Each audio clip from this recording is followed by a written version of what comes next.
Ako ang inyong Lolo Pael at ito ang aking kwento. Kinulam ang sariling pamilya. Saan ka na namang galing, Yamil? Anong oras na, oh?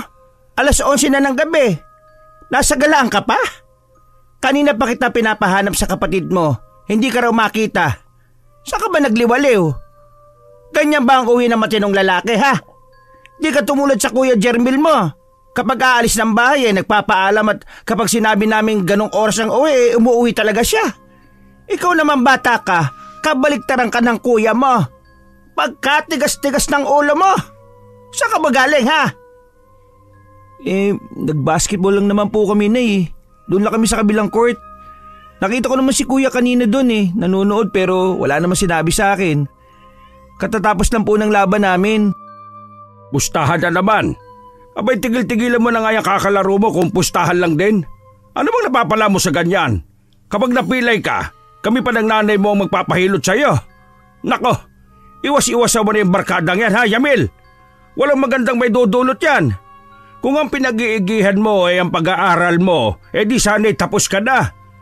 Palipat-lipat ka na lang ng kurso, di ka na natapos sa pag-aaral. Tingnan mo, kuya mo, oh. May maayos ng trabaho. Ikaw, nag-aaral pa rin. Kung ayaw mo ng course na kinuha mo, huminto ka na muna sa pag-aaral. Magtrabaho ka na kaya muna. Sige po, pag-iisipan ko. Sabi ko naman po sa inyo ayaw ko pong mag-eduk Gusto ko po mag-doktor. Kaya ka nga namin pinagtiteacher kasi gusto naming mula roon umayos ang ugali mo. Kasi di ba ang guro, magandang ehemplo sila. Kaya tsak na magbabago ka kasi magiging role model ka.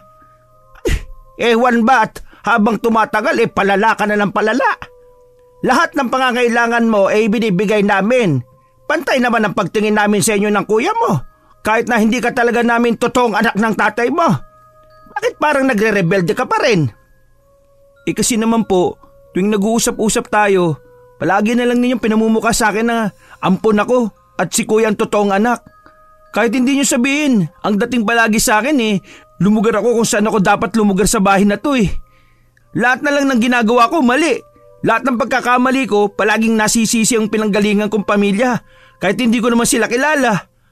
Parang napakalaking kasalanan na nabuhay ako sa mundo Gusto niyo palaging magbago ko.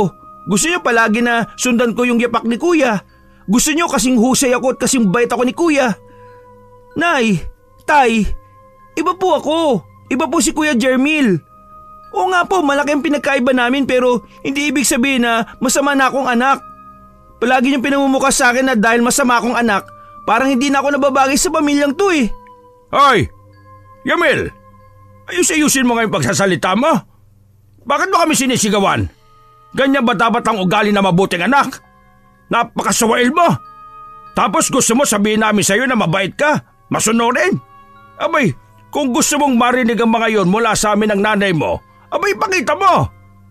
Umpisaan mo sa sarili mo. Hindi namin pinamumukha sa'yo na ampun ka. Pero sana isipin mo ang pag-aalala namin sa'yo. Kagaya ngayon, 10 oras na ng gabi, kakauwi mo lang. Anong gusto mo? Hindi na kami mag-alala sa'yo. Pabayaan ka na namin. Mas mabuti na nga po siguro yun, tay. Kaysa naman palagi tayo nag-iingay dito sa bahay. At talaga namang ganon pala gusto mo? Dapat pala noon pa man hindi ka na namin inampon dito. Lumapit ka nga dito at nang makita mong hinahanap mo. Lumapit ka! At nang mabangasan kita at mabawasan yung kahambugan mo. Ay, tama na Jose. Alam mo ang ugali ng batang yan. Baka mamaya mas lalong tumindi ang ugali niya dahil napagbuhatan ng kamay. Baka hindi taong pinalaki natin. Baka kalabaw yan na pagdating ng panahon susuwagin tayo.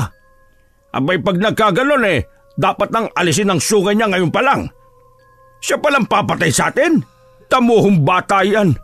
Pareho lang naman ang pinapakain natin sa magkapatid na yan. Pero ibang ugali niya. Talagang sumahol na ng husto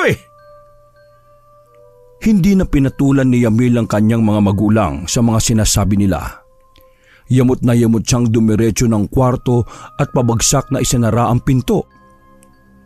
Nagpakawala siya ng malalalim na pagbuga ng hangin habang nanggigigil sa galit. Pero sinubukan pa rin niyang magtimpi. Inihagis niya ang dalambag sa ibabaw ng kama at pinagsusuntok ang dingding para mabawasan ang kanyang galit. Maya-maya ay nahulog ang nakasabit na relo at pinagsisisipapan niya ito hanggang sa magkapira-piraso. Natigilan siya nang magsalita ng kanyang kapatid na abala sa pagsiselfone. Kinausap siya nito nang hindi man lang tinatapunan ng tingin. Sermon lang yun na magulang na nagmamahal sa anak, tapos dinidibdib mo. Huwag mong ibu sa dingding at sa relo galit mo. Hindi naman niya nakakatulong eh. Nagsalita ang mabuting anak. Nasasabi mo yan kasi wala kang problema sa kanila. Puro magagandang compliment ang natatanggap mo. Sa bagay, ikaw ang totoong anak. Ako, sampid lang naman dito. Oo nga, sampid ka lang. Kaya dapat nilulugar mo ang sarili mo. Sino ba pinangangaralan ng magulang? Di ba yung mga suwail na anak? Ha? Nagsalita? Tingin mo talaga sa sarili mo, anghel ka? Kung alam lang nila nanay at tatay na ginagago mo ang pinsan mong si Ina, ewan ko na lang kung maging mabuti pa ang tingin nila sa'yo. Ang galing-galing mo magtago ng bao. Ano? Anong sinabi mo? Dahil sa sinabi ni Yamil, nagalit na ang kapatid na si Jermil. Napatayo na ito at gigil siyang kinausap. Ano sinabi mong walang yaka? Huy, huwag ka na magmalinis kuya. Nakita ko kayong dalawa na lumabas ng motel, no? Hindi lang isang beses yun. Ano naman ginagawa niyo doon? Nagja-jack and poy? Hayop ka. Kailan mo pa ako minamatyagan? Ano to? Pambablockmail mo sa akin? Para maging mabuting anak ka na nila nanay at tatay? Tapos ano, mabaling sa akin ang galit nila? Huy, wala akong sinasabing ganun ha.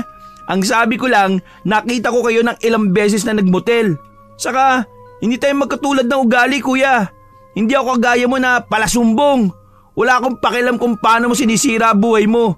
Mas maayos nga siguro na sila nanay mismo makahuli sa'yo eh. Tingnan ko na lang kung hindi sila maagang mamatay. Tsaka atakin sila sa puso kapag nalaman nilang ang pinapatulan ng anak nila eh, pinsan. Bakit kasi sa dami ng babae si Inap eh? Sa bagay, di kita masisisi. Talaga namang napakaganda niya eh. Dahil sa pag-init ng ulo ni Jermil, kaagad niyang sinunggaban si Yamil. Gigil na gigil niyang hinawakan ang damit ni Yamil na halos masakal na ito. Nanlilisik ang tingin niya sa kapatid at lalo pang uminit ang kanyang ulo dahil sa pagnising-ngising ginagawa ni Yamil. Ikaw, itiko mo ang bibig mo ha? Kung ayaw mong putulin ko ang dila mo. Hindi to pwedeng malaman ng kahit na sino. Naiintindihan mo? Relax kuya. Pagdating sa'yo, putol na talaga dila ko. Ikaw lang naman itong matalimang tamas ng dila eh. Sana, pareho lang tayo ng ugali kina nanay, ano? Magkapatid tayo. Dapat siguro mula ngayon, nagkakampihan na tayo, di ba? Yan eh kung talagang kapatid ang turing mo sa akin. Ah, okay. Gets ko na. Yung pala gusto mo. O sige, mula ngayon, i-build up na kita ng mabuti sa magulang natin. Bilis ka usap oh. Ganun ba talaga epekto ni Ina sa'yo kuya? Bakit hindi mo maiwan? Alam mo namang mali yan di ba? Pinsan mo kaya yun? Kung sa akin ayos lang kasi ampon lang naman ako eh. Pero ikaw, kadugo mo yun. Mag-isip ka nga. Tumimik ka! Huwag mo kong pangaralan ha. Mas mabuti ang atupagin mo ang sarili mo. Bigyan mo ng magandang disposisyon ng sarili mo. Huwag mo nang pakialaman ang problema ko dahil alam ko mas marami kang problema. Binitiwan na ni Jermil ang kapatid pagkatapos ay itinulak ng bahagya para magkalayo sila. Linisin mo yung kinalat mo dito sa kwarto. Tapos itulog mo na yung init ng ulo mo. Sige kuya, susundin kita. Kuya kita eh. Kinaumagahan, maagang umalis ng bahay si Yamil. Sinadya niyang umalis bago pa magising ang mga kasama niya sa bahay. Tanghali pa naman ang pasok niya sa eskwela. Kaya tinawagan niya ang kaibigang si Tonying para ayaing tumambay sa karinderya para magpalipas ng oras. Habang papunta na siya sa lugar na yon, nakita niyang matandang babae na hindi magkandaugaga sa bitbit na plastik. May laman itong mga prutas. Lalagpasan na sana niya ito ng mabutas ang plastik na dala ng matanda dahilan para mahulog ang mga prutas. Wala nang magawa si Yamil kung hindi ang tulungan ng matanda na pulutin ang mga prutas na nagsigulong sa gilid ng kalsada. Habang pinupulot ni Yamil ang mga prutas, napansin niyang hindi lang prutas ang nahulog. May nakita siyang 2 plastik na garapon na naglalaman ng mga gagamba at ang isa naman ay mga alupihan. Kinuha rin niya mga ito saka iniabot sa matanda. Ali, sa inyo rin po ba itong 2 garapon? Ay, oo, akin na. Dito mo na lang isuot sa bag ko.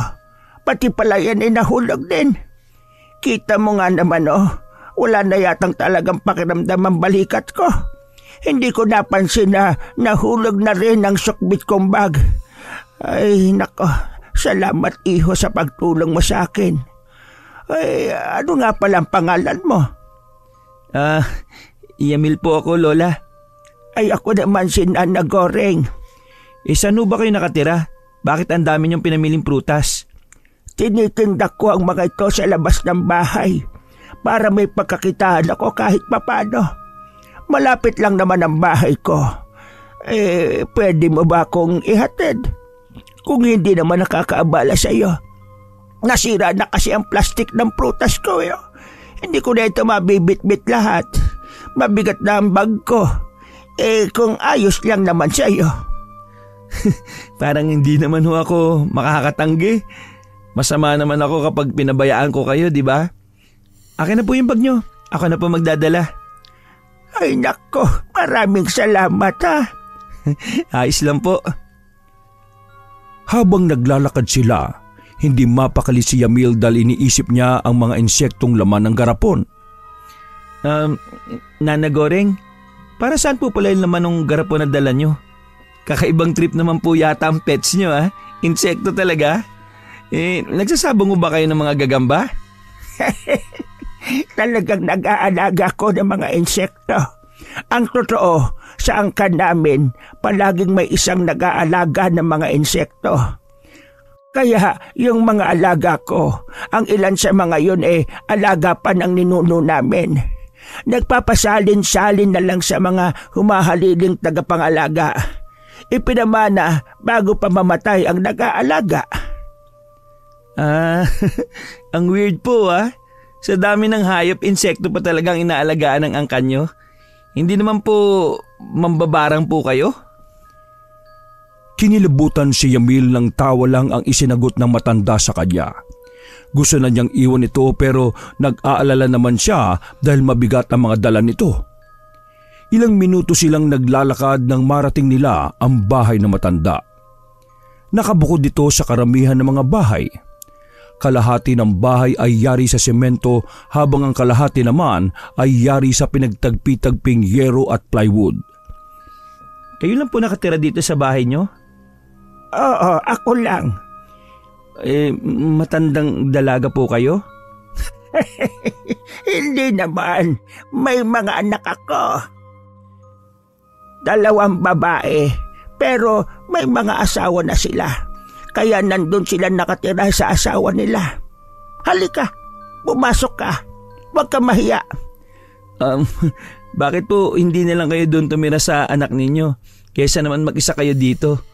Matanda na po kayo. Tapos ganito pa bahay nyo. Nako, wala namang makaka-interes na saktan ako dito. Ayaw kong tumira sa mga anak ko kasi mahirap ang makisama. Maayos nga at kahit mag-isa ako masaya naman. Sa bagay, tama po kayo. Mahirap talagang makisama sa mga hindi mo kadugo Aba, parang ang lalim ng pinanggagalingan ng sinabi mo May problema ka ba? Sandali, igagawa kita ng merienda kasi mukhang mahaba-habang kwentuhan yan. Nalibang na si Yamil sa pakikipagkwentuhan sa matanda kaya hindi na niya napansin ang paglipas ng oras. Naikwento na niya sa babae ang tungkol sa buhay niya at ang hirap ng pakikisama sa pamilyang kumupkop sa kanya. Muntik na siyang makalimot na may pasok pa siya. Mabuti na lang at tinawagan siya ng kaibigang si Tonying. Nakalimutan na rin niya ang pagtambay nila sa karinderya kaya nagalit sa kanya ang kaibigan dahil sa tagal nitong naghintay. Kagad naman siyang humingi ng pasensya pagdating sa eskwelahan. Nasa klase na si Yamil pero lumilipad pa rin ang isip niya. Hanggang sa mag-uwian na lang ay naubos ang oras niya na wala man lang natutunan. Pasakay na siya ng jeep para umuwi nang mahagip niya ang kapatid na si Jermil na naglalakad sa kabilang parte ng kalsada. Oh, saan naman kaya yung pupunta? Masundan nga. Sa kakasunod niya ng palihim sa kapatid ay nakita na naman niyang kinatagpo na naman ng kapatid si Ina. Pero sa pagkakataong yun ay kumain lang sa restaurant ang dalawa. Matyaga niyang hinintay ang dalawa na lumabas ng restaurant. Pero ang kapatid niya lang ang lumabas at naiwan doon ang babae. Nang makalayo na ang kapatid niya ay pumasok siya sa loob ng restaurant at saka hinagilap si Ina. Paalis na ito nang maabutan niya. Ina, sandali lang. Pwede ba tayo mag-usap? Yamil, anong ginagawa mo dito? Sinundan ko kayo ni Kuya eh. Tara, maupo ka muna. Mag-usap muna tayo. Wala naman tayong dapat pag-usapan eh. Nakipagkita lang sa akin ng kuya mo kasi may tinanong siya. Iwasan mo na siya, Ina. Kapag nalaman ng magulang mo ang ginagawa nyo, nako, lagot kayo. Saka malaking kahiyan yan, no? Ano bang pinagsasabi mo, Yamil? Huwag mo nang ikaila sa akin na may relasyon kayo ni Kuya. Saka umamin na rin si Kuya sa akin, no? Nagkakamali ka ng iniisip. Hindi ganun yon. Okay. So wala kayong relasyon. Ano yun? Basta gusto nyo lang magmotel? Tigilan mo na, Ina. Magkakaproblema lang kayong dalawa. Iwasan mo ni si Kuya at huwag ka nang magpapauto sa kanya, no? Isipin mo, sa huli, ikaw pa rin ang diado dito. Si Kuya lalaki yun eh. Walang mawawala sa kanya. Kaya bago kayo mahuli ng mga magulang nyo, itigil nyo na yung ginagawa nyo. Kapag hindi mo ginawa, isusumbong ko na kayo. Hindi na nakakibo sa kanya si Ina. Iniwan niya itong nag-iisip sa restaurant. Pagka-uwi niya ng bahay, kaagad niyang kinausap si Jermil na nagkukulong na naman sa kwarto. Kuya, talagang di mo tantanan si Ina, no? Ano bang sinasabi mo? Nakita ko na naman kayong dalawa kanina sa restaurant eh. Pagkaalis mo, kinausap ko si Ina. Biglang nanlisik ang mata ni Jermil sa kanya. Kagad siya nitong nilapitan at mahigpit na hinablot sa damit. Ano sinabi mo sa kanya, ha? Kung anong dapat kong sabihin. Ano ba dapat sabihin ko? Alam nga naman sabihin ko na, sige, ituloy nyo lang ang ginagawa nyo. Lookout ako. Ganun ba? Pwede ba, Yamil? Sabi ko sa iyo, huwag ka nang makialam sa amin. Hindi mo ito problema. Kung ayaw mong mabuko kaming dalawa, tumahimik ka. Ikaw na nga itong inaalala eh, ikaw pa itong ganyan.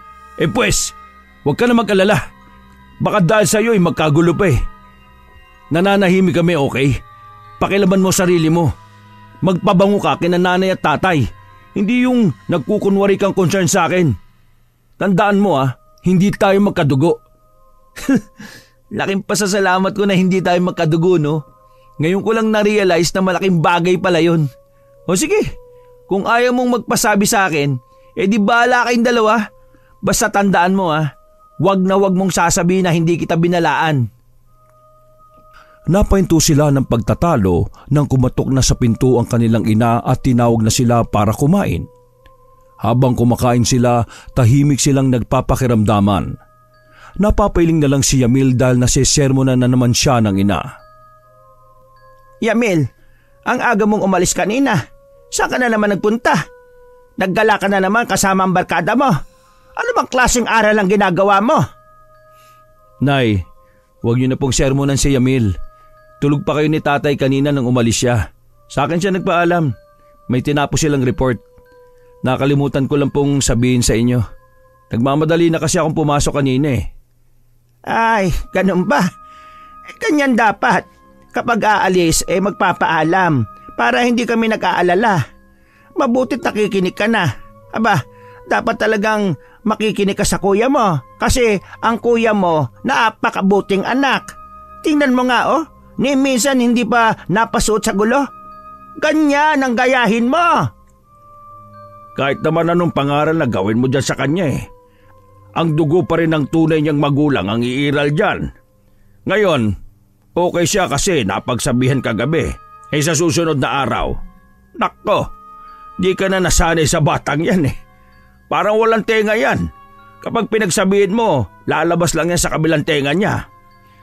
Nay, tay, huwag niyo na pong masyadong bugbugin sa pangaral si Yamil. Minsan naririndi rin siya, kaya imbis na magpakabuti kabaliktaran ang ginagawa niya. Siguro mas magandang bawas-bawasan niyo po yung paninermon sa kanya. Makikita niyo magiging maayos na siya. Lalong nainis si Yamil sa usapan ng kanyang pamilya. Alam niyang pinaplastik lang siya ng kapatid. Kahit hindi tapos ang pagkain niya ay tumayo na siya sa pagkakaupo. Sige po, tapos na po akong kumain. Papasok na ako sa kwarto. Tingnan mo tong batang to. Hindi mo pa nga nauubos ang pagkain mo sa plato, aalis ka na kagad. Abay, ang hirap maghanap buhay tapos nagsasayang ka ng pagkain. Buti sana kung nakakatulong ka na sa gastusin dito sa bahay. Nay, hayaan niyo na po siya. Ako nang bahala sa kanya mamaya. Mabuti ba't nandiyan ka? Pangaralan mo kapatid mo At kami umay na sa ugali niya. Maagang natulog si Yamil dahil ayaw niya makipag-usap sa kapatid. Kinaumagahan, paggising niya, wala na sa higaan ng kuya niya. Paglabas niya ng silid, nalaman niyang maagang umalis ang kanyang kapatid. Maaga rin siyang umalis na nagbabaka sakaling maabutan niya ito pero hindi na nangyari. Dahil maaga pa para pumasok, nag-iisip siya ng matatambayan. Naisip niyang bumalik sa bahay ng matandang babae na nakilala niya. Pagdating doon ay naabutan niyang papaalis ang babae. Nagkasalubong pa sila pero hindi na niya pinansin. Seryosong mukha ng babae at halata sa mata nitong ilang araw nang umiiyak. Nana Loreng, sino po yun? Isa siyang kliyente. Kliyente? Para saan po? Ay, huwag mo nang alamin kung hindi mo naman kayang tanggapin. Teka sandali. Bakit ka ba naparito? Tatambay po sana. Maaga pa po kasi para pumasok sa school. Ay, ganun ba? O halika, dumito ka muna. Pumasok ka. Kita ko sa itsura ng mukha mo na dismayado ka. Ano ba nangyari? Wala po. Balo ko sanang sundan yung kuya ko kaso di ko na naabutan . Bakit mo naman siya susundan? Baka kasi makikipagkita na naman siya kay Ine. Kasintahan niya ba yon? Dahil napalagay na ang loob ni Yamil sa matanda, na ikukwento na niya ang mga ganap sa buhay niya. Magaan ang pakiramdam niya sa matanda na parabang kadugo ang pakiramdam niya rito. Ay, kaya pala. Gusto mo bang matigil na ang paghahabol ng kuya mo sa pinsan niya? Wala naman po akong magagawa . Oo, ikaw wala. Pero ako, meron. Po? Ano naman po yung gagawin niyo? Ay, sandali lang at kukunin ko. Sinundan niya ng tingin ng matanda nang pumasok ito sa kwarto. Pagbalik nito, may dala siyang maliit na bote na may lamang likido. Heto, kunin mo ito. Ano pong gagawin ko dito?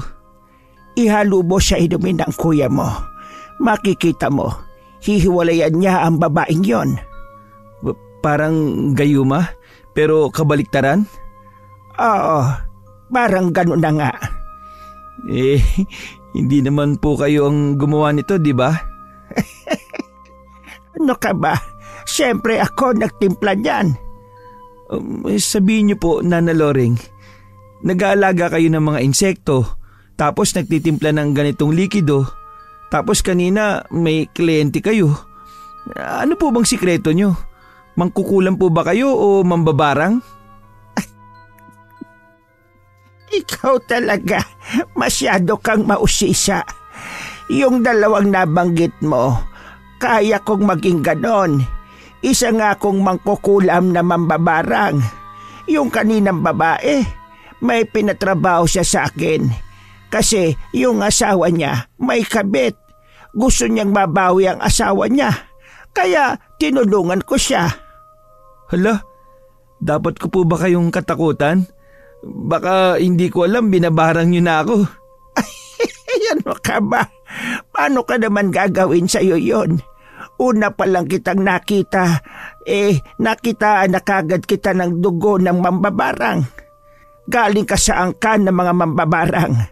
Nananalaytay sa'yo ang dugo ng makapangyarihang angkan. Siguro may dahilan kung bakit ka nawala sa angkan nyo at ipinaampon ka sa ibang tao. Kaya paano kita babarangin kung kakampi kita, hindi ba? Hindi po totoo yan. Yung mga pinulot mong garapon ko na may lamang insekto, hindi yun makikita ng ordinaryong tao. Ang tingin lang nila doon ay garapon na walang laman. Pero ikaw, nakita mo ang laman doon. Ibig sabihin, talagang may dugo ka ng mambabarang. Huwag niyo nga po akong takutin. Sige po, uwi na po ako. Sige, basta kung gusto mong matapos ang problema mo sa kuya mo, ipainom mo sa kanya ang likidong yan. Halos madapa-dapa si Yamil nang umalis siya sa bahay na yon dahil sa takot. Buong araw niyang iniisip ang tungkol sa sinabi ng matandang babae. Pauwi na siya galing sa eskwela nang biglang may humarang sa kanyang nilalakaran. Ina, anong kailangan mo? May problema kasi ako Pwede ba kita makausap? Ay naku, huwag niyo na nga ako idamay sa problema niyo ni kuya, no? Kung may problema ka, dapat si kuya kinausap mo. Yun na nga Si Jermil, iniiwasan na niya ako. Ha? Di mabuti. Hindi yung problema, no? Ibig sabihin lang, nagising na siya sa katotohanan. Mabuti at nakapag-isip na siya. Hindi mo naintindihan Please, mag-usap naman tayo. Panay ang tanggi niya kay Ina pero hindi pa rin ito tumitigil sa pamimilit. Hanggang sa bigla na lang siyang napapikit dahil winisikan siya ng pabango. Halos hindi siya makahinga dahil sa sobrang tapang ng amoy nito. Nang dumilat siya, bigla na lang naging kakaiba ang kanyang paningin. Nanlalabo at parang dumodoble ang mga nakikita niya sa paligid. Hindi na rin klaro ang kanyang pandinig. Naghahalo-halo ang ingay sa paligid na nagpapasakit sa kanyang tenga. Pero isa ang tanging malinaw, si Ina. Malinaw niya itong nakikita at naririnig.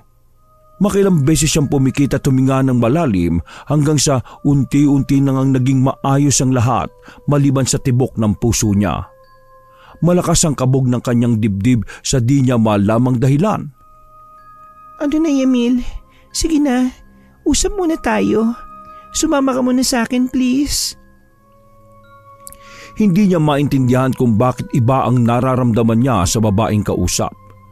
Bigla na lang niyang hindi makontrol ang sarili. Naging sunod-sunuran siya sa mga sinasabi nito at hindi niya magawang kontrahin. Hinahayaan niya lang din ang ginagawa sa kanya ng babae. Kahit kumukontra ang isip niya, ay mas lamang pa rin ang kakaiba niyang pakiramdam. Hanggang sa napansin niya ang lugar na pinuntahan nila ay bahay nila mismo. Nakasarado ang pinto. Walang tao. Umalis siguro sila. Di ba may susi ka? Akin na. Ha? Oo, meron. Pero... Akin na. Ako na magbubukas ng pinto. Ibigay mo sa akin ang susi. Wala sa sariling kinalkal ni Yamil ang bag niya para makuha ang susi pagkatapos ay ibinigay ito sa babae. Hinila pa siya ni Ina papasok sa loob ng bahay. Pagkatapos ay muling inalak ang doorknob. Hinatak siya ni Ina hanggang sa kwarto nilang magkapatid. Palakas ng palakas ang dagundong na kaba ni Yamil dahil sa ginagawa ni Ina, pero hindi niya magawang pigilan ito. Natulala na lang siya hanggang sa makita niyang nagtanggal na lang ng damit ang babae sa kanyang harapan pagkatapos ay siniil siya nito ng halik. Hindi siya makalaban na parabang nasa ilalim siya ng kakaibang mahika. Sumunod lang siya sa lahat ng ipinagagawa ng babae. Kahit tumututo lang isip niya ay hindi niya magawang tutulan ng kakaibang pakiramdam at kakaibang init ng kanyang katawan. Ilang beses silang nagdiig hanggang sa maubusan siya ng lakas at nakatulog. Nagising siya dahil nagkakagulo na sa kanilang bahay. Pupungas-pungas pa siyang bumangon. Nakita niya sa loob ng silid ang kanyang magulang, pati ang kuya niya at si ina na umiiyak sa sulok habang niyayakap ang damit. Nakatapis ng kumot si ina at nanginginig ang katawan sa di malamang dahilan. Anong nangyari? Bakit kayo nagkakagulo? Nagtatanong ka kung anong nangyari? Dapat nga kami ang magtanong sa iyo niyan. Anong ginawa niyo ni ina, ha? Sumagot kang walang hiya ka! Kinaladkad na siya ng ama at pinagsusuntok sa tiyan. Panay naman ang salag niya. Namaluktot na lang siya sa gilid ng kama at iniharang sa ulo ang kanyang mga braso. Tay, wala po kong alam. Hindi ko po alam ang nangyari. Tarantado ka! Hindi mo alam? Pinsan mo ang ginawan mo ng masama! Bakit mo ito nagawa sa pamilya natin? Puro ka na lang sakit ng ulo! Tapos ngayon, kahihiyan ng pamilya natin ang dinala mo! Dito ba talaga sa pamamahay ko? Walang iya ka talaga! Kuya, sabihin mo kay tatay na hindi ko alam to. Ewan ko sa iyo, Yamil. Pero paano kitang ipagtatanggol? Huling-huli kayo sa akto. Sa dami ng babae, sino pa talaga na pinsan natin? Bakit hindi na lang sa iba? Kuya, alam mo hindi ko ito gagawin, di ba? Kayong dalawang may relasyon eh. Bakit ako naiipit dito? Hoy, ina, sumagot ka nga. Sabihin mo sa kanila ang totoo. Umiyak lang ng umiyak si ina habang inaamin ito sa pamilya ni Yamil na matagal na silang may relasyon at palihim na nagtatago. Nagkataon na walang tao sa bahay kaya doon siya inaya ni Yamil. Sinungaling ka?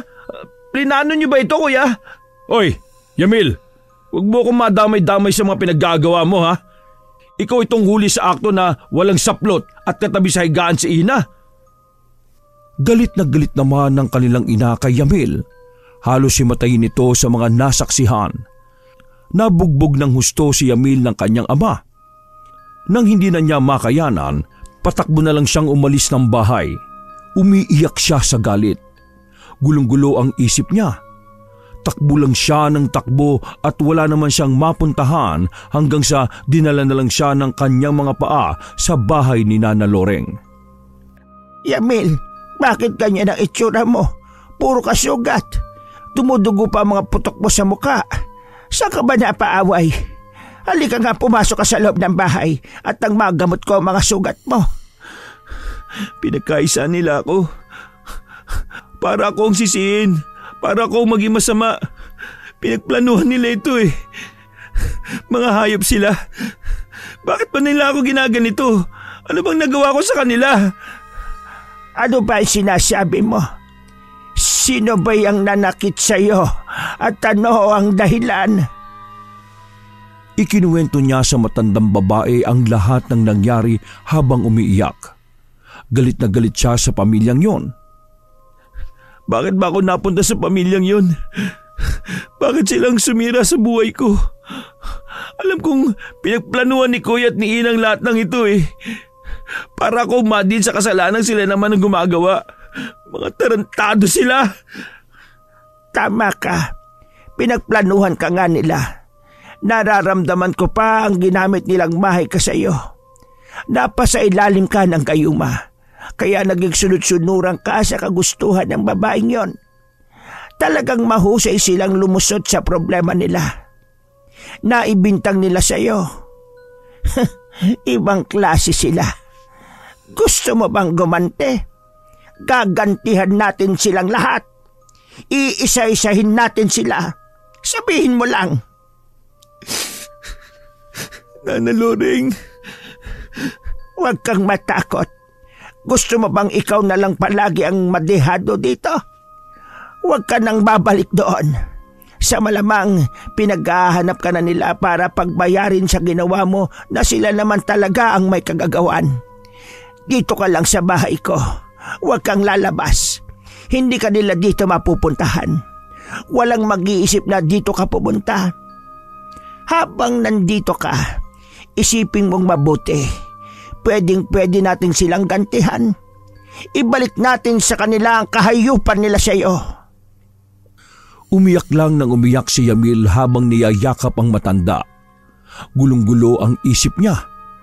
Nakakaramdam din siya ng takot sa kung ano ang mangyayari. Hindi niya alam kung ano ang pinaplanong hakbang ng pamilya niya. Dahil sa nangyari, hindi na nga umuwi ng bahay si Yamil. Hindi na rin siya pumasok sa eskwela. Hindi siya lumalabas ng bahay dahil sa takot na baka ipakuyog siya ng pamilyang umampun sa kanya at ng pamilya ni Ina. Tuwing lalabas ng bahay si Nana Loreng, inaabangan niya ang pag-uwi nito para makibalita. Nana Loreng, ano na po? May balita na po ba kayo? Naka, talagang walang hiya ang pamilyang yon. Kalat na kalat sa lugar ninyo ang nangyari. Pinapahanap ka pa rin ng magulang mo. Pinipilit na paaminin yung babae na baka ginahasa mo raw kaya nangyari yon. Pero dahil siguro sa kahihiyan, kaya wala na yung babae sa lugar ninyo. Hindi ko alam kung tumakas o inilayo ng magulang. Pero mas galit ang magulang ng babae sa iyo. Naniniwala sila na ginahasa mo raw ang anak nila. Kaya delikado ka kapag lumantad ka. Hindi ako papayag na sirain nila ako ng ganito. Kailangan kong makausap si kuya o kahit si Ina na lang. Dapat aminin nila yung totoo eh. Hindi mo sila mapapaamin ng ganyan lang. Mga walang hiya sila. Kaya hindi na sila matatakot sa pagbabanta lang. Sabihin mo sa akin kung handa ka na at ako na ang gagawa ng paghihiganti para sa iyo. Ilang araw pang nag-isip si Yamil hanggang sa mapagpasyahan niyang lumabas na ng bahay at sundan ng kapatid niya. Doon niya nalaman na patuloy pa rin nagtatagpo ng palihim sina Jermil at Ina. Tuloy pa rin ang relasyon nila. Lalong naggalit si Yamil at doon na siya nagpasyang gawin ang paghiganting iniaalok sa kanya na matanda. Hindi na sila dapat kaawaan pa. Tama ako. Talagang ginapit ako ni kuya para mapaalis sa bahay na yun. At para mabuntun sa akin ang sisi ni nanay at tatay. Natakot sila na magsumbong ako kaya sa akin nila ginawa ang kahayupan nilang dalawa ni Ina. Ngayon, masaya sila at tuloy pa rin sila sa kahayupan nila. Makikita nila ngayon. Pagsisisihan nila ang lahat ng ito. Sige Nana Loreng, payag na po kung turuan sila ng leksyon. Sigurado ka na ba dyan? Opo, hindi na ako naaawa sa kanila ngayon. Sige, bigyan mo ko ng litrato nila na magagamit natin sa ating gagawin. Opo, may picture sila sa akin. Nasa wallet ko. Kailan po natin gagawin? Mamayang gabi. Nang gabing yon, hindi na nila pinalagpas ang pagkakataon. Isinagawa nila ang pangungulam sa pamilya ni Yamil. Binigyan nila ng sakit sa balat ang mga ito. Nagsimula sa pangangati na kapag kinakamot at ginagamot ay lalong lumalala. Nagmatsyag si Yamil sa kanyang pamilya. Tiningnan niya kung tumatalab ang ibinibigay nilang sakit sa kanyang pamilya. Nalaman niyang umepekto nga ang pangungulam nila. Pero pinakamalala ang sakit na ibinibigay niya sa kapatid. Hindi lang ito basta rashes. Pinagsusugat niya ito at pinagnana pa. Bagay lang sa inyo yan. Sa lahat ng mga ginawa niyo sa akin. Kulang pa nga yan eh. Ilang araw din niyang sinundan ng kapatid hanggang sa matuntun niya ang pinagtataguan nila ni Ina. Kinuhaan din niya ng picture ang dalaga gamit ang kanyang cellphone. Kahit nasa malayo siya ay nakunan niya ito ng malinaw. Pati ikaw Ina. Di makakaligtas sa akin. Ginamitan mo pa ako ng gayuma para lang mapasunod sa lahat ng gusto mo. Napakasama mo. Ngayon, tingnan natin kung sino sa atin ang mas tuso. Magpakasaya kayo ngayon. Sa susunod na araw, iiyak naman kayo. Hahanapin niyo ako para gumaling kayo, para wala na kayong masusumpungan. Kayo ang nagtulak sa akin na maging ganito ko kasama. Pagkauwi ni Yamil ng bahay ay kagad niyang ibinigay kay Nana Loring ang larawan ni Ina na ipinaprint niya. Narito na po yung picture niya. Gawin na po natin ang pagpaparusa sa babaeng yan. Aba, talaga namang maganda pala ito. Kaya siguro ganun na lang ang kahibangan ng kuya mo sa kanya. Ay sandali nga, may nararamdaman akong kakaiba sa babaeng ito Ano pong kakaiba? Hindi siya ordinaryong tao. Kaya pala nagawa kanyang bigyan ng gayuma. May alam din ito sa karunungang itim. Yamil, hindi natin siya pwedeng gayumahin sa ngayon. Bakit naman po? Malalaman niya ito. Nagkita na ba sila ng kapatid mo? Opo. Kung ganon, alam na niyang hindi allergy ang sakit ng kuya mo. Alam na nilang kinukulam siya. Ano pong mangyayari kung malalaman niya? Dalawa lang yan. Mapapagaling niya kung ayaw niyang yun lang ang gusto niya. Pero kapag ginusto niyang ibalik sa atin ang kulam, magagawa niya rin yon. Ibabalik niya ng mas matindi pa. Yun ay kung kaya ng kapangyarihan niya. Ano pong gagawin natin ngayon? Magmatsyag ka pa sa kanila, lalo na sa babaeng ito. Alamin mo kung ano ang ginagawa niya sa kuya mo. Kailangan mong malaman ang lahat ng kilos niya para malaman natin kung ano ang dapat nating gawin. Ibig niyo po bang sabihin, si Ina marunong ding mangulam? Yan ang nararamdaman ko base sa aura niya. Pero pwede ring nagbabayad siya ng mangkukulam na gagawa ng trabaho para sa kanya. Kapag kasi matagal nang nagsasabwatan ng ordinaryong tao at ang isang mangkukulam, nagiging isa na sila. Ang kapangyarihan ng mangkukulam na yon ay naibabahagi na rin niya sa kanyang kliyente. Nagkakagamitan sila. Kailangan ng tao ang mangkukulam para maisagawa ang gusto niya, habang ang isang mangkukulam naman, nagtatrabaho siya kapalit ng lakas. Hinihigop niya ang lakas ng kliyente niya. Lumalakas na ang katawan niya pati ang kapangyarihan niya dahil sa palaging nagagamit. Nana Loring, inatakot mo ba ako? Bakit naman kita tatakutin? Para yun lang natakot ka na sa kanila? Hindi po yun. Base sa sinabi niyo sa akin kukunin mo rin ang lakas ko? Iyon ba? Iba tayo sa kanila, Yamil. Iba ka sa kanila. Di ba nga sabi ko sa iyo, nananalaytay sa ugat at dugo mo ang dugo ng iyong angkan. Kung tutuusin, kapag inaral mo ang karunungang itim, mas malakas ka pa sa akin. Ang malalakas na mangkukulam o mambabarang, hindi yan dapat itinuturing na kaaway. Dapat yan ginagawang kakampi, hindi ba? Yan ka na naman Huwag mo na pong sabihin sa akin ng mga bagay-bagay na yan. Ayoko maging kagaya niyo. Sinasabi ko lang sa iyo. Hindi ko naman sinasabing gawin mo ang ginagawa ko.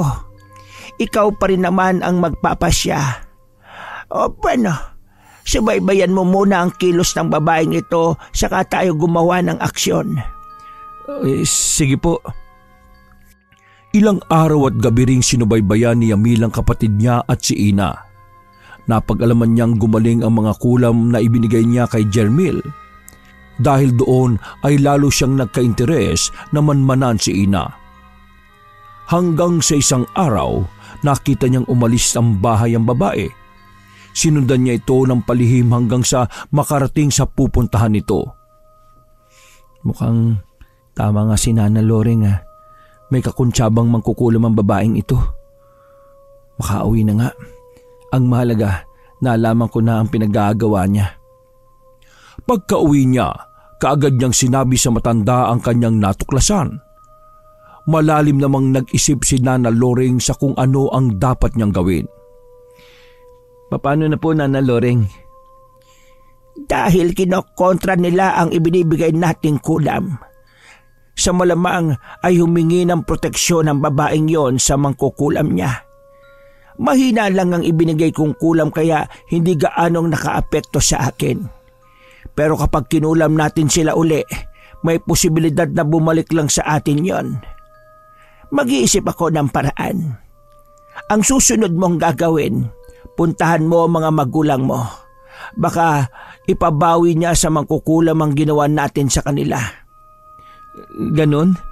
Ay, iniisip ko lang, si kuya kaya, alam niya kaya ang mga ginagawa ni Ina? O baka nasa ilalim siya ng gayuma? Kagaya ng ginawa niya sa akin. Kagaya ng ginawa sa akin ni Ina. Yan ang isa mo pang tuklasin. Paano ko po malalaman kung ginagayuma nga si kuya? Kapag kakaiba ang ikinikilos niya, kapag sa tingin mo ay hindi na siya kagaya ng dati, mapapansin mo yon. Dahil sa sinabi na matanda, lalong na-curious si Yamil. Ilang araw uli siyang nagmanman sa kanyang pamilya. Hanggang sa napansin nga niya ang kakaibang ikinikilos ng kapatid. Aligaga ito at balisa na parang may kung anong gustong gawin. Nakita niyang naglalakad itong pabalik-balik sa loob ng kanilang bahay na parang gustong umalis. Palabas na ng pinto ang kapatid niya nang pigilan ng kanilang ina. Yamil, abay paggabi na. Saan ka pa pupunta? Hindi ka na naman dito matutulog. Saan ka ba nagpupuntang bata ka? Mag-overnight lang po ako sa kaibigan ko, Nay. Balik na lang po ako bukas bago mag-umaga. Ano bang overnight yan at napapadalas naman yata? Basta po, Nay. O sige po, alis na ako. Pailing-iling si Yamil habang tinitingnan ng kuya niya na nagmamadaling umalis. Nag-iba na rin ang ugali nito.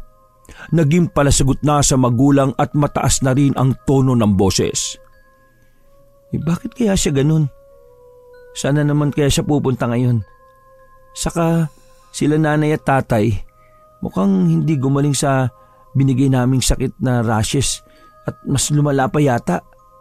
Tapos si kuya, siya lang ang gumaling? Dahil sa daming iniisip na Yamil, sinundan niya uli ang kapatid hanggang sa makarating sa bahay na inuupahan ni Ina. Sabi na nga ba wala siyang ibang pupuntahan kundi sa bahay lang ni Ina.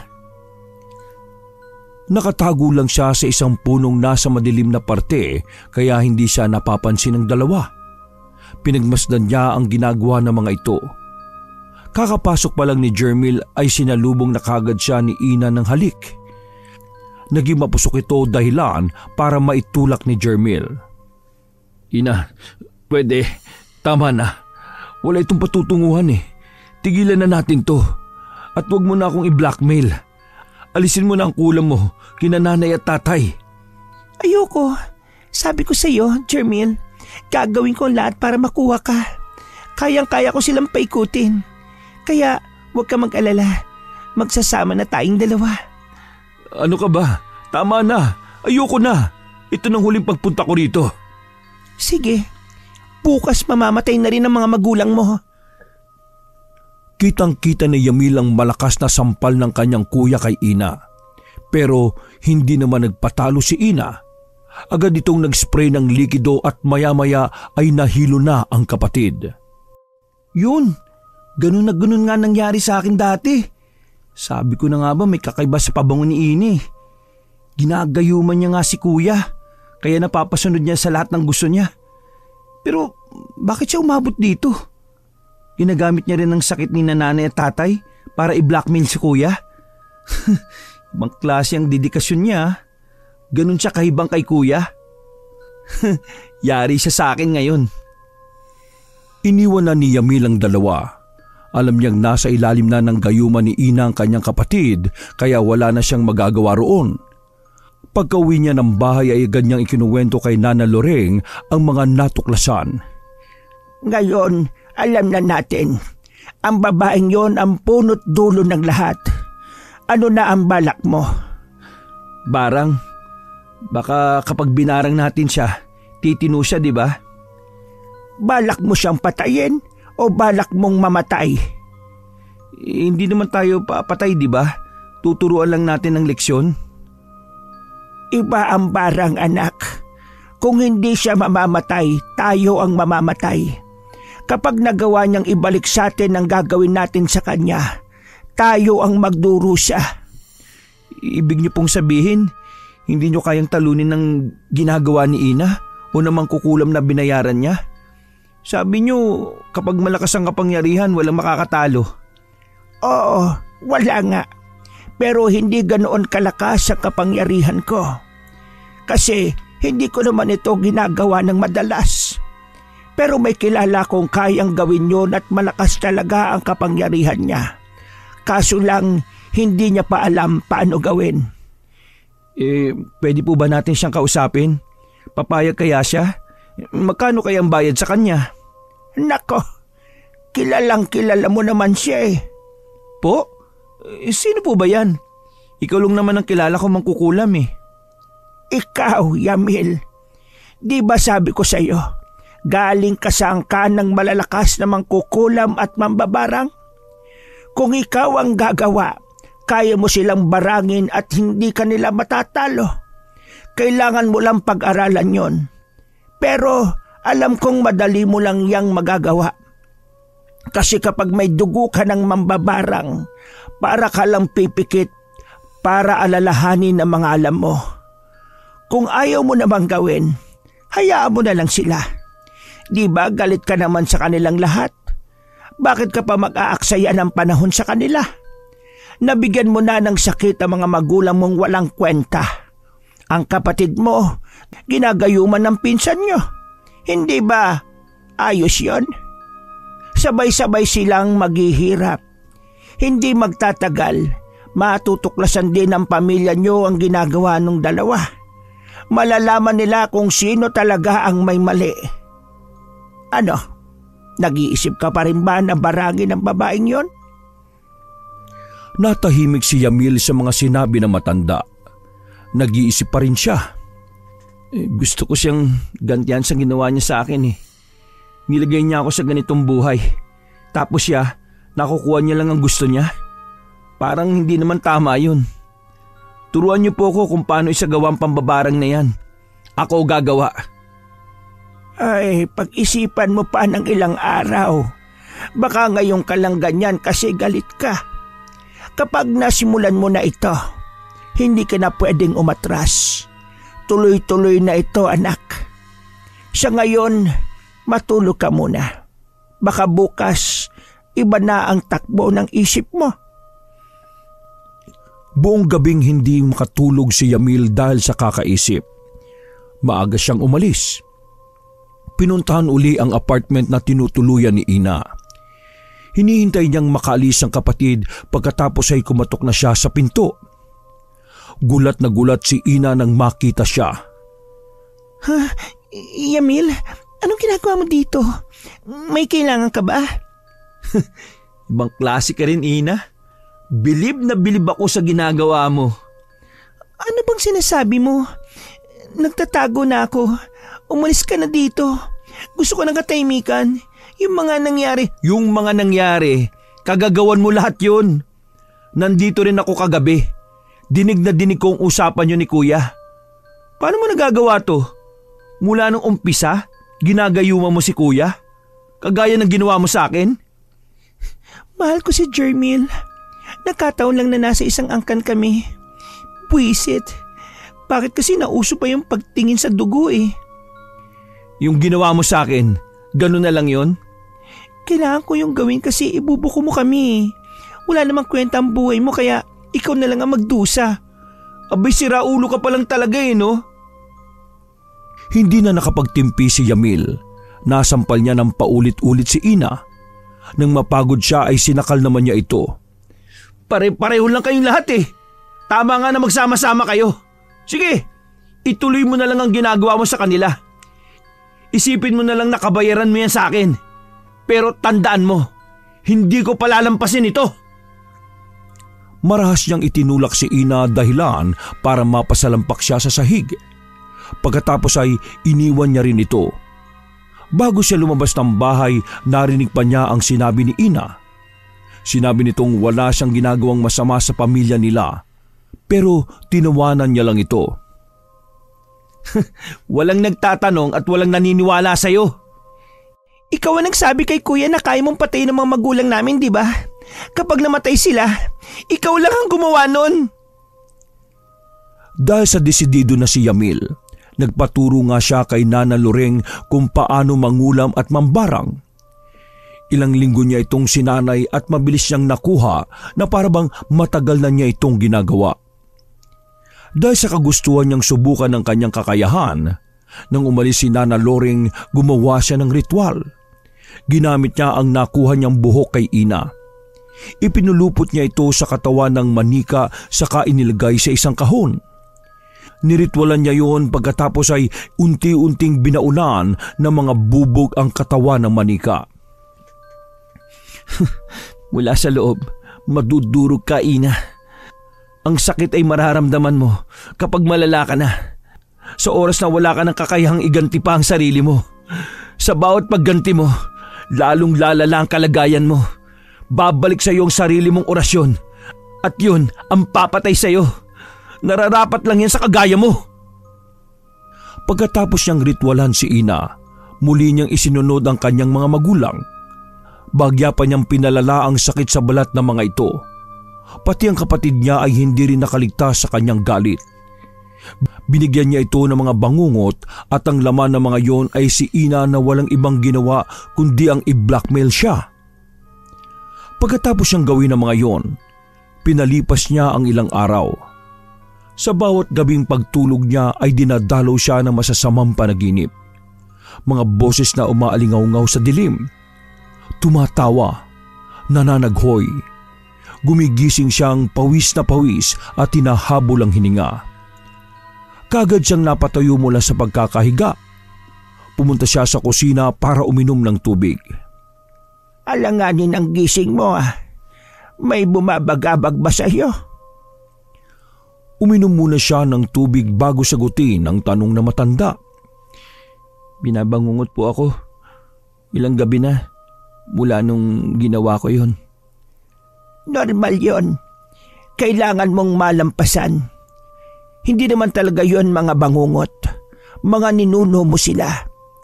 Nang gawin mo ang unang pagsumpa mo sa tao, tinawag mo sila mula sa kanilang libingan.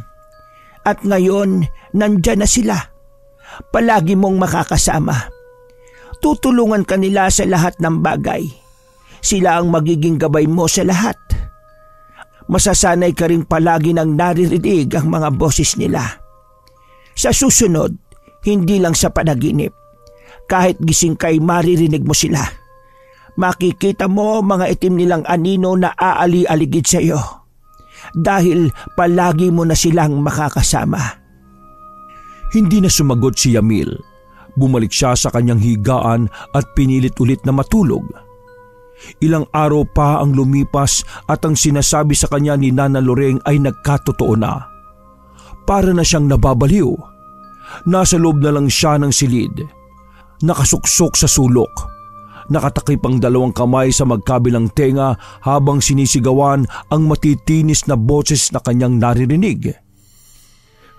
Umalis kayo! Hindi ko kayo kailangan! Hindi ko kailangan ng bantay! Kaya ko naman mag-isi! Ayoko sa inyo! Kinikilabutan ako sa tawa nyo! Umalis na kayo! Ayoko kayo marinig! Utang na loob! Inipit na niya ang kanyang ulo sa pagitan ng hita habang siya ay nakaupo para hindi na niya marinig ang mga ingay sa paligid. Pero nanunuot pa rin ito sa kanyang pandinig. Maya-maya ay nararamdaman niyang may hangin na pumapasok sa silid at umiikot-ikot lang ito sa buong kwarto. Dahan-dahan siyang tumingin sa paligid. Nalalaki mata niya nang makita ang mga itim na anino na palipad-lipad na parang sumasayaw sa hangin. Tila nagdiriwang sila sa tuwa. Tumatawa sila ng matinis. Nakikita ko na sila. Hindi. Ayoko. Tama na. Umalis na kayo. Hindi ko kayo kailangan. Huwag niyo akong bantayan. Alis na! Alis! Ilang oras din niyang pinagtatabuyan ng mga aninong yon hanggang sa mapagod siya at makatulog. Nabigla siya ng gising dahil sa pagkalabit sa kanya ni Nana Loreng. Bakit dito ka natulog sa sahig? Giginawin ka dito. Lumipat ka doon sa higaan mo. Ayoko po. Dito lang ako. Ayoko makita sila. Palisin mo po sila, Nana Loreng. Ayoko silang nandito. Sino ba ang sinasabi mo? Wala namang nandito. Ikaw lang at saka ako. Yung mga aninong sobrang itim. Nandito sila. Lumilipad-lipad. Ang sakit ng boses sa tenga. Nakakabingi. Nakakatakot. Nakakilabot sila. Hindi naman sila ang ninuno ko eh. Mga demonyo sila. Binabaliw ako ng mga demonyong yun. Yamil, anak. Kapag hindi mo nakontrol yan, mababaliw ka. Kailangan mong labanan ng takot mo.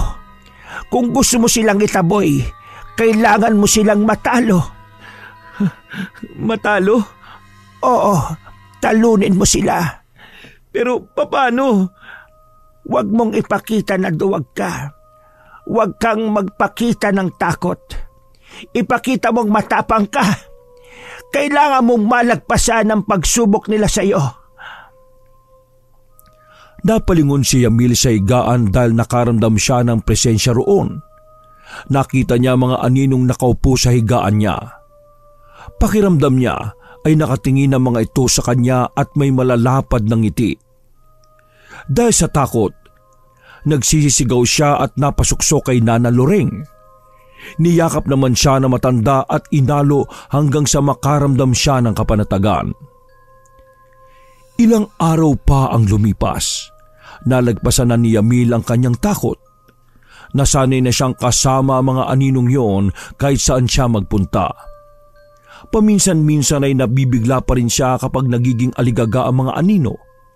Pero unti-unti na siyang nasasanay na nakabuntot sa kanya ang mga ito. Umalis siya ng bahay para puntahan uli si Ina upang makita ang kalagayan nito. Naabutan niya roon ng kuya niyang inaasikaso si Ina. Dahil sa kakayahan ni Yamil, walang kahirap-hirap niyang nakikita ang kalagayan nila. Nasa ilalim pa rin ng gayuman ni Ina si kuya.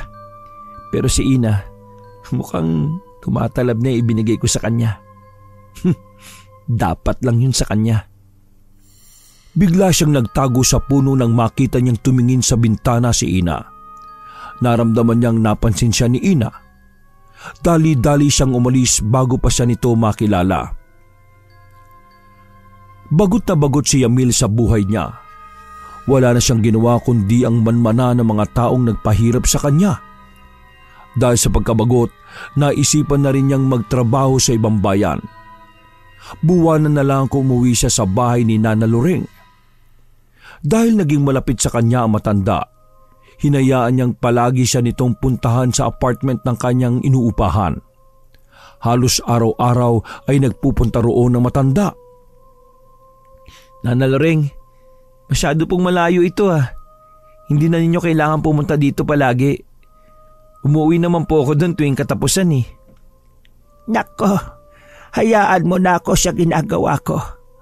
Masaya ako sa ginagawa kong ito, anak. Bakit hindi nyo dalawin yung mga anak nyo? Ay, sila ba? Ang totoo niyan, matagal na nila akong kinalimutan. Patay na ako para sa kanila. Po? Bakit po? Nagalit din ba sila sa inyo? Ganun na nga. Nang malaman nila ang ginagawa ko, nagalit sila at itinakwil ako. Kaya wala na akong anak. Ikaw na lang ang natitira sa akin. Kaya wag mo na akong paalisin. Pwede? Sige po. Kung gusto niyo po, dito na kayo tumira. Mas okay po dito. Walang nakakilala sa atin. Hindi natin kailangang umiwas sa mga tao. Kasi hindi naman nila tayo kilala eh. Ay, gusto ko yan. Nang pumasok si Yamil sa trabaho, habang naglalakad ay nakaramdam siya ng tila may sumusunod sa kanya. Kada lingon naman niya ay walang tao sa kanyang likuran. Kaya binilisan na lang niya ang paglalakad hanggang sa biglang may humablot sa braso niya mula sa likuran. Ina, bakit mo ako sinusundan? Mag-usap tayo. Wala naman tayong dapat pag-usapan pa eh. Meron, madami. Wala nga. Bitiwan mo nga ako. Malilate na ako sa trabaho eh. Titigilan ko na si Jermil. Tigilan mo na rin ako. Ano ba pinagsasabi mo? Alam kong ikaw ang bumabarang sa akin, Yamil. Huwag mo nga ibinibintang sa akin ang gawain mo ah. Kinagayuma ko lang ang kapatid mo kasi mahal na mahal ko siya. Pero hindi ako nangungulam. Alam kong may kumukulam sa magulang nyo. Sinabi ko lang naman ako ang gumawa para matakot sa akin si Jermil at hindi niya ako iwan. Tapos ibinibintang mo sa akin? Iwanan mo na nga ako. Nanahimik na ako. Kung ano man ang nangyayari sa kanila, wala na akong pakialam. Kahit sa'yo. Kung gusto mong gayumayin si kuya buong buhay niya, di go! Matagal na akong umalis sa pamilyang yon. Wala na akong pakialam sa kanila. Alam kong alam mo sinasabi ko. Alam natin ang nangyayari. Ayoko pang mamatay, parang awa mo na. Alisin mo ito sa akin. Itinulak ni Yamil si Ina pagkatapos ay iniwan na niya ito. Tinatawag pa siya nito pero hindi na niya nilingon pa. Maghapon ay laman ng isipan niya ang mga sinabi ni Ina. Pagka-uwi ng bahay, kagad niyang hinanap si Nana Loreng pero wala ito. Magulo ang mga gamit na parabang ninakawan. Pero nang siyasatin niya ay wala namang nawala. Nasaan na si Nana Loreng? Bakit ang gulo dito? Ano kaya nangyari dito? Hindi kaya umuwi siya sa bahay niya? Dali-dali niyang pinuntahan ang matanda sa bahay nito. Naabutan niya itong nakaluhod sa harap ng altar sa kanyang kwarto. Nakakapangilabot ang itsura ng silid sa kulay pulang ilaw sa kisame at sa mga kandilang nakasindi sa sahig. Umiiyak habang nagsasalita ang matanda na parabang may kinakausap ito pero wala namang kasama sa silid. Dahan-dahan siyang naupo sa sulok at pinanood lang ang nangyayari. Alam niyang kapag kinakausap ang matanda ay mabubulilyaso ang ginagawa nito. Pero laking gulat niya nang marinig na binabanggit ni Nanang Loreng ang mga dasal na ginawa nito sa kanyang magulang. Doon niya naisip na tsak na nagpapakonsulta na sa albularyo ang mga magulang niya. Pinapabawi na kay Nana Loreng ang ibinigay nitong sakit. Hinayaan na lang niyang mangyari yon. Lumabas siya ng silid at nagpunta sa kusina. Nakatingin siya sa labas ng bintana habang hinihintay ang paglabas ng silid ni Nana Loreng. Ilang oras din ang lumipas. Lumabas sa matanda na hinang-hina. Halos hindi na magawang itayo ang sarili. Kagad na tumayo si Yamil para alalayan ang matanda. Alam mo na siguro ang nangyari. Kahit gaano kasama ang tao, kinakampihan pa rin sila. Masama pa rin tayo sa paningin ng lahat. Mabuti na lang hindi tayo basta-basta mangkukulam. Kahit ibalik nila sa atin ang ibinigay nating sumpa sa kanila, nagagawa pa rin natin pagalingin ang sarili natin. Medyo matagal nga lang, kaya tiisin nyo na lang po. Sanay na ako sa ganito. Si Ina, alam na niyang ako ang bumarang sa kanya. Nakita kayo? Opo, sinundan niya ako habang papasok sa trabaho. Anong sabi niya? Bawiin ko raw yung ginawa ko. Titigil na raw po siya. Ang problema, hindi natin kayang bawiin ang sumpa kapag ganun na katindi yon. Kapag hindi niya naibalik sa iyo, ikakamatay niya yon. Ayos lang po yun. Dapat din na binabawasan ng mga kagaya niya. Naranasan na niya ang panggagayuma. Gagawin na niya ng paulit-ulit sa mga taong gusto niyang biktimahin. Kaysa mapahamak siya, edi mamatay na lang siya para wala na siyang masaktang iba. Si nanay at tatay, siguro naman natuto na sila ng leksyon. Sana nga. Ako'y magpapahinga muna ha. Mukhang ilang araw akong mararatay nito. Pasensya na po kayo, Nana Loreng. Ayos lang ako, anak. Walang magulang na gustong sinasakta ng anak nila. Kaya kahit buhay ko, ibibigay ko sa mga anak ko. Hindi po lahat ng magulang ganyan mag-isip eh. May magulang po na pumapatay ng sariling anak. Oo, tama ka nga. Bago umalis ng bahay si Yamil kinabukasan, inihanda niya ang lahat ng kailangan ni Nana Loreng para hindi na ito mahirapan habang wala siya. Sakto naman pagbukas niya ng pinto para pumasok na sa trabaho, tumambad sa kanya si Ina. Umiiyak ito. Hinayaan niyang pumasok si Ina sa loob ng bahay. Nanlaki ang mata niya nang makitang lumuhod ito sa harapan niya. Inilabas nito ang lahat ng gamit na may kinalaman sa panggagayuma. Yamil, sinusuko ko na lahat. Pinakawalan ko na ang kuya mo. Hindi ko na sila gagambalain. Itinuro ko rin sila sa magaling na albularyo para gumaling na sina tito at tita. Patawarin mo na ako. Yamil, parang awa mo na. Tiningnan niya lang si Ina habang nakaluhod at nagmamakaawa sa kanya. Hindi niya alam ang gagawin. Hindi rin siya makapag-isip kaya tiningnan niya lang ito hanggang sa mapagod at magsawa.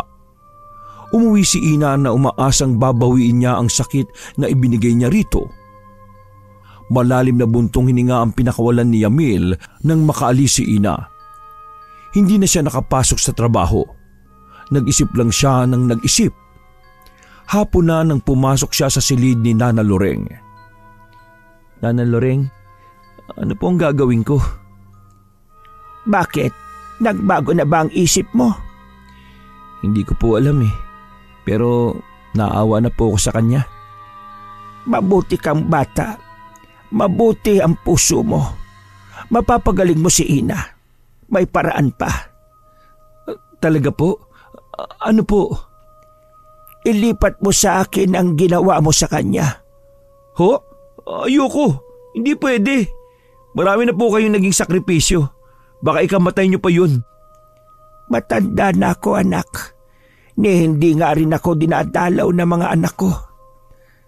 Ang tanging hiling ko lang, puntahan nila ako.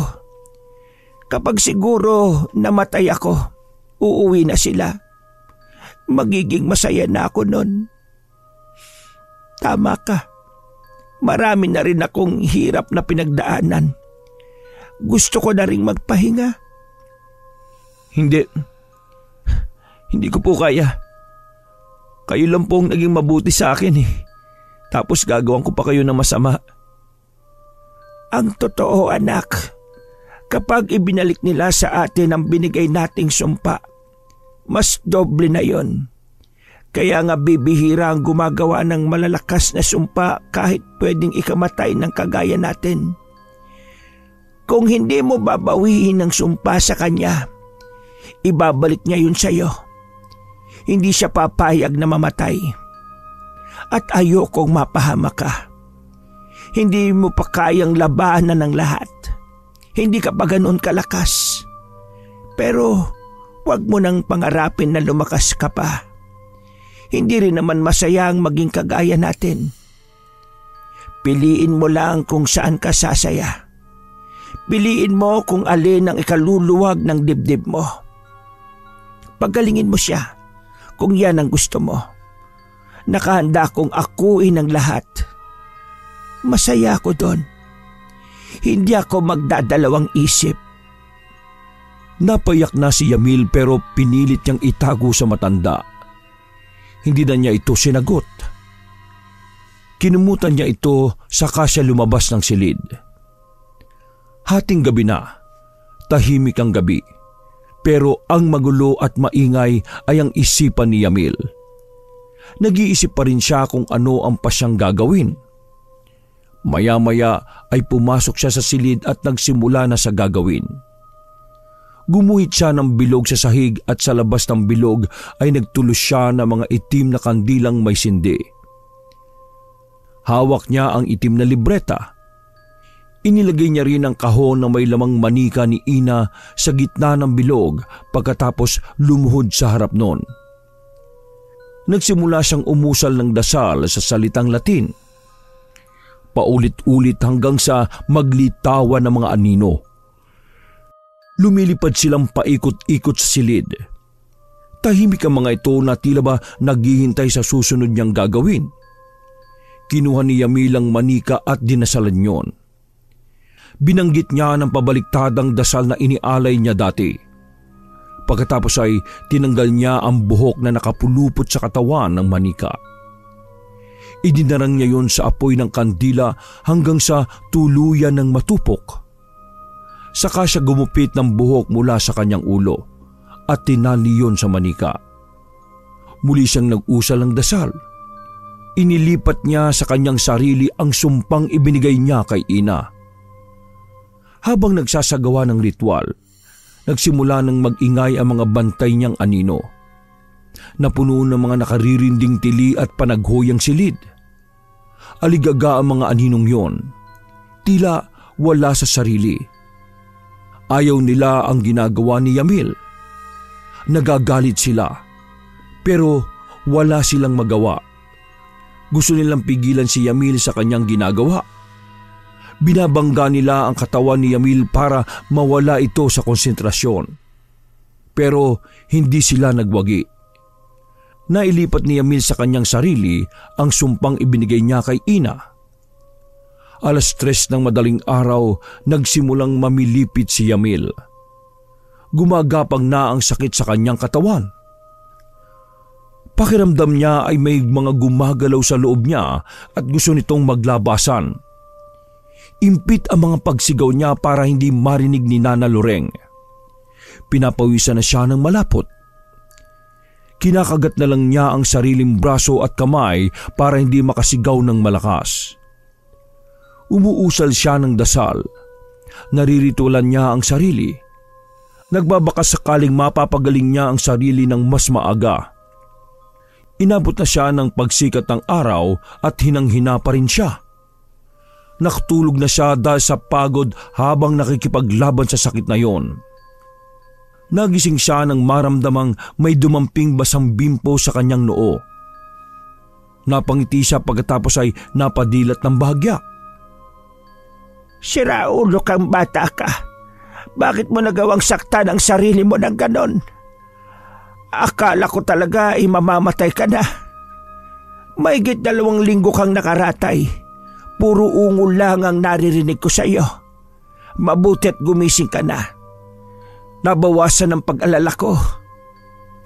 Magaling na po kayo? Oo, kahit papaano magaling na ako. Hindi pa ako patay?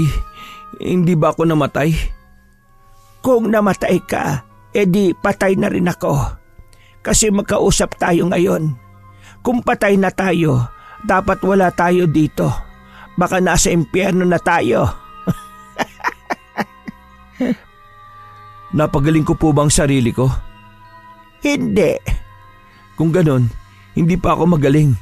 Pwede pa ako mamatay. Lumilipad-lipad pa rin ang pangit na aninong yan sa kwarto ko. Sinusundo na nila ako, Nana Loreng. Malabang mangyari yon. Nawala na ang sumpa sa iyo. Ho? Paano? Huwag mo sabihing inilipat mo sa'yo. Hindi kita mapapatawad. Alam ko. Kaya nga, inilipat ko na lang sa alaga kong aso. Siya ang nagsakripisyo para sa atin. Naiintindihan naman niya yon. Siraulo, bakit ngayon mo lang sinabi na pwedeng gawin sa hayop? Patanda na ako. Marami na akong nakakalimutan. Sige, ikukuha kita ng lugaw. Kumain ka ha, magpalakas ka. Matapos ang ilang araw nang tuluyan ng gumaling si Yamil, muli na naman siyang naghanap ng trabaho. Dahil tinanggal na siya sa trabaho niya matapos ang ilang araw na hindi niya pagpasok. Pinilit niyang mamuhay ng normal, bagamat may pagkakataon na tinatawag siya ng dilim para magsagawa ng ritual. Dahil nararamdaman niya ang panghihina ng kanyang katawan kapag hindi yun nagagawa. Natutunan niyang gawin na lang sa hayop kaysa sa tao ang kanyang karunungang galing sa dilim. Sa pagkakataong yon, nagagawa niyang mamuhay nang hindi nakakasakit ng kapwa. Wakas!